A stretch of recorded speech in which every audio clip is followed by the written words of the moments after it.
Oral cancer থেকে কিভাবে বাঁচবেন জানতে দেখুন এই ভিডিওটা। আহ! উফ!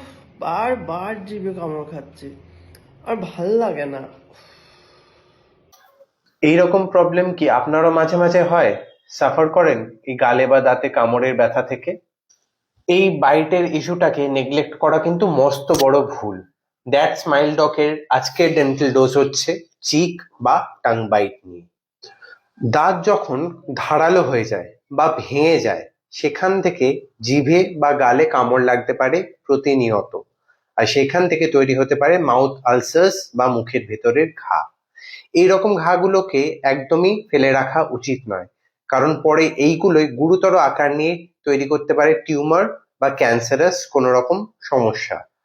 সঙ্গে যদি থাকে পান, গুটখা, সিগারেট, বিড়ি বা যে কোনো ওরাল হ্যাবিটস, বা থাকে ফ্যামিলি হিস্ট্রি, সেক্ষেত্রে তো আরোই সাবধান এইরকম সিচুয়েশনে।